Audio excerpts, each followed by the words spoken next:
Does he finish a Laker, man? Is this the last team that he's going to be on? Is Carmelo coming? Yes, I believe so.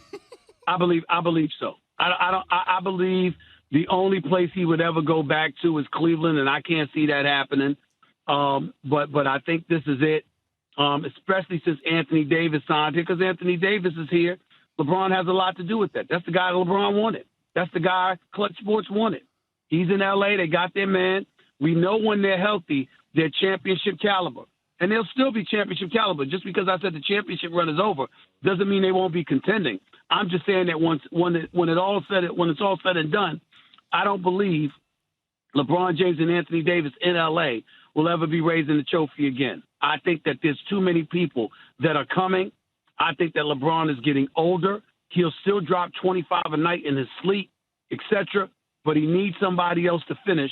And I remember when I had Anthony Davis on First Take, I said, they've been calling you frail. They've been calling you soft. This is prior to last season, the championship round last season. He said, I know. That's why I've been in the gym getting stronger, blah, blah, blah, blah, blah. Got through last year, won the championship, but this year it came back to haunt them. And we also got to look at Rob Pelinka. He deserves a lot of praise for what he did last year. This year, however, you lost to Dwight Howard. You lost JaVale McGee. That put more of an onus on Anthony Davis, okay? You look at Frank Vogel. What the hell were you doing? Montrezl Harrell's the sixth man of the year at the time. And these playoffs come around, this dude is averaging 6 minutes a game. Yeah. How in God's name could you justify that? That makes no sense. You lose Rondo, Dennis Schroeder. He ain't Rondo. I don't care how Rondo's looking right now in a Clippers uniform. We know what Rondo is capable of come playoff time, especially when it comes to decision-making and running a basketball team. That is not Dennis Schroeder. So you look at Rob Pelinka and Frank Vogel, they deserve some onus on this, some culpability as well. It is amazing when you think about the difference in 8 months from when they won the championship, what that roster looks like. Stephen A. bringing the flamethrower this morning as usual.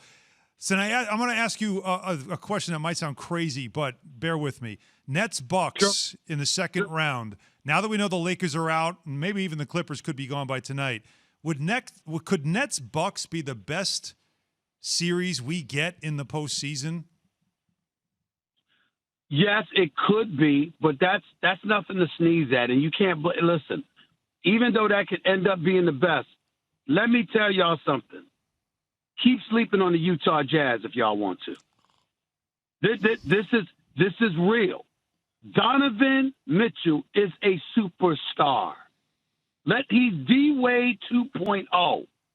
He's got an NBA body. He's strong as a bull. Got ball handling skills. Can hit perimeter shots. He's reliable from the free throw line. He goes to the hole at will. And the Utah Jazz with him are a completely different team. Everybody on their squad, they put 4 guys who can shoot threes on the floor at the same time, a vast majority of every game. And they defend on the perimeter with Royce O'Neal and on the interior with Rudy Gobert. These dudes are no joke. The Clippers or the Mavs will lose to them in the second round.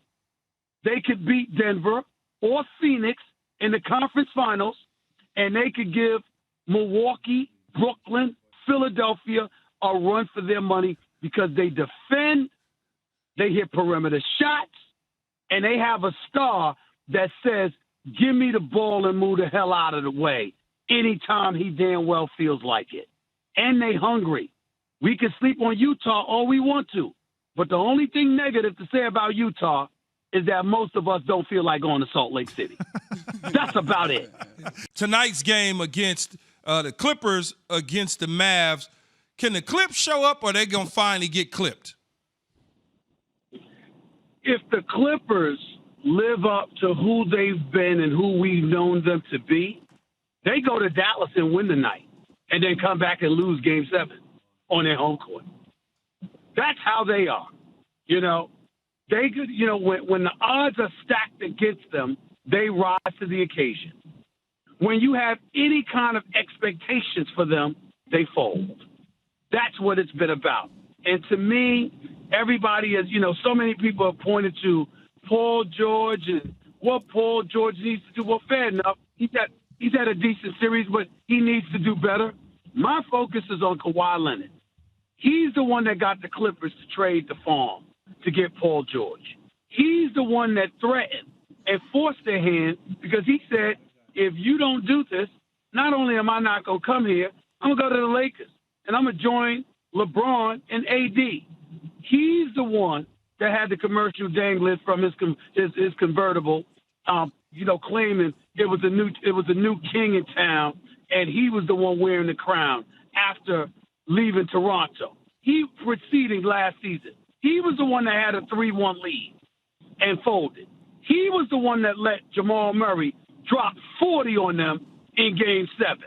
He is the one that has been, all of them really, has been torched by Luka Doncic. But the point is, who was the stopper? Who was the guy known for playing on both ends of the court? Yes, it was Paul George, but it was more so Kawhi Leonard. That's what he brings to the table.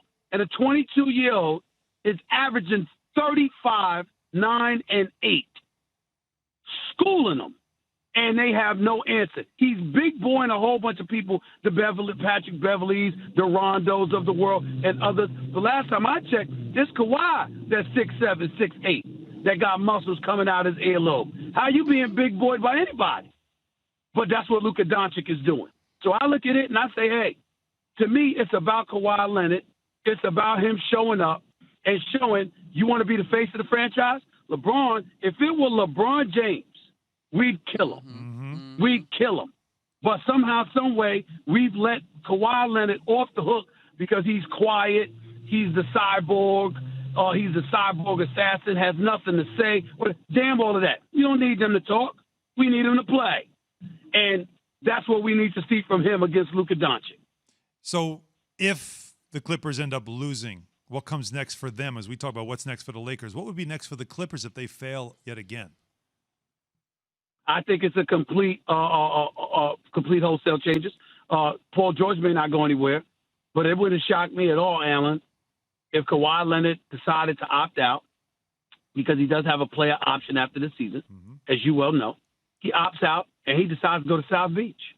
Wouldn't surprise me at all. Wow. South Beach. Okay. Wouldn't surprise me at all. Weather's warm in Florida, and unlike California, no state income taxes. That would be, I mean, and is part of that too when you bring that up, because you've brought that up before, is part of that also the shadow of being in LA with LeBron there and him wanting to get away from that, or is that just simply finding a different situation? I think it's probably about finding a different situation, but you know me, Alan. You've known me for a long time. If I say something like that, I ain't just saying it. No, I know. It's because that's what I'm hearing. Yeah, you know something. It's entirely possible. His relationship with Jimmy Butler is a pretty damn good one. Riles and their championship aspirations, coming to L.A. and recognizing that no matter what you do or who you are, as Keyshawn would attest to, you will never be the Lakers. This town is just there's a different feel and a different buzz when the Los Angeles Lakers are playing winning basketball. The Clippers are the equivalent. It's like a high school environment. It's literally like going to a high school basketball game when you watch the Clippers compared to watching the Lakers. Keyshawn knows I'm telling the truth. No, you telling the truth. It's an absolute fact. I try to tell Alan that all the time. They got cardboard cutouts in the stadium. It looks the same when it's a full house. Wow. In the regular season, it's the same. It's like you literally, there's no cardboard. You don't see cardboard cut out for the Laker games. But for some reason, it's the Clippers. It's like everything. Listen, they could go and get a new arena. I really think that they don't need to be in L.A. They should go to Anaheim or something. Well, it's too late They should go to Anaheim or go back to Seattle. They shouldn't be in Los Angeles because this city, they are truly, truly the fair-weather stepchild compared to the Lakers in this city. This city is just a different level, y'all. Y'all got to be here. Keyshawn lives here. You know what time it is. It's just a different level here.